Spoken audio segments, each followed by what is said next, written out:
In honor of the bomb cyclone snowmageddon metalocalypse, today we're going to be talking about e-bikes.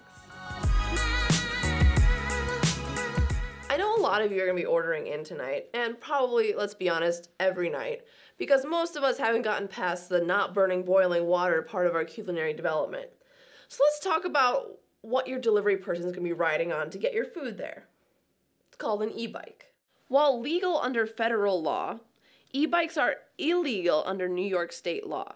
However, NYC has flouted this provision for years and years and years because, as we know, the city would come to a grinding, screeching, screaming halt if you couldn't get your pad CU at 3 a.m. However, in 2017, our progressive and PR campaign only Mayor Bill de Blasio started cracking down on the often undocumented and exploited workers that ride them. His campaign has taken the form of confiscations, over 900 electronic bikes confiscated by the NYPD. hefty fines for the riders, For a driver, the offenses can get up to $500 per incident. and now finally in 2018, fining the restaurants that hire the workers. We're going to take all those offenses and start concentrating on the business, so that can mean hundreds and then thousands of dollars in fines very quickly. As of 2012, there are more than 50,000 delivery cyclists in New York City, mostly immigrants and people of color. The tip minimum wage in New York is $4.50. So, in order to survive in one of the most expensive cities in the entire world, delivery cyclists need to make as many deliveries as possible in the smallest amount of time. Therefore, they need to use e-bikes. E-bikes are reasonably affordable, don't require insurance, they don't require parking, and are environmentally friendly. So why the crackdown? Electronic bicycles going the wrong way down streets, weaving in and out of traffic, ignoring traffic signals, sometimes going up on sidewalks.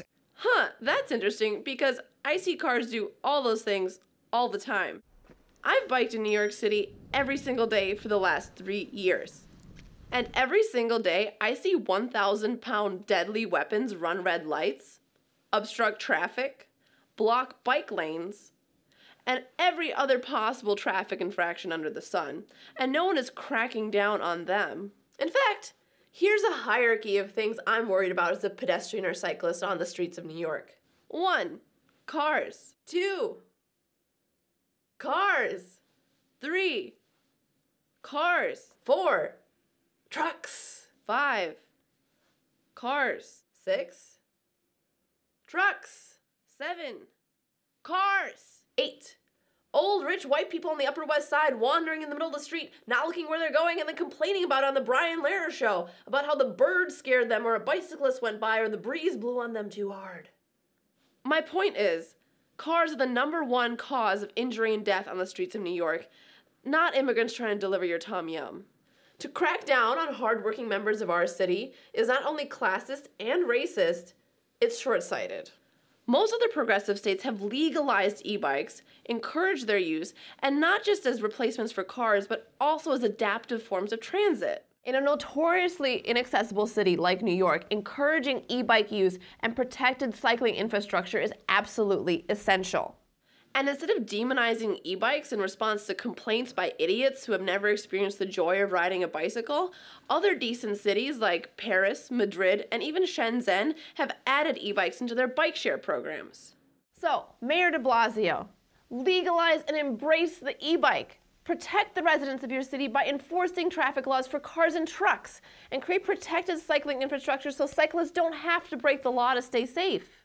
And leave the delivery bicyclists alone. They're the backbone of our city. They're the reason people move here. I moved here so I could get chicken wings delivered at 3 a.m. whenever I wanted to.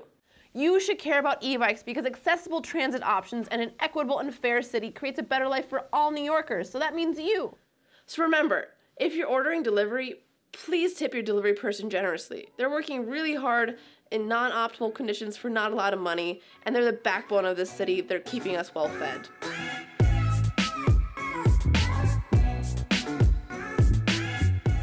Also, I just want to say that I made it through this whole thing without mentioning that Bill de Blasio gets driven to the gym from Manhattan to Brooklyn every single day so he can ride a bicycle inside of a gym instead of outside. So maybe I'm just suggesting that maybe Bill de Blasio, maybe you should go on a delivery run with some delivery cyclists so you can see what their lives are like and how hard they work. before you start penalizing them for doing their jobs, okay?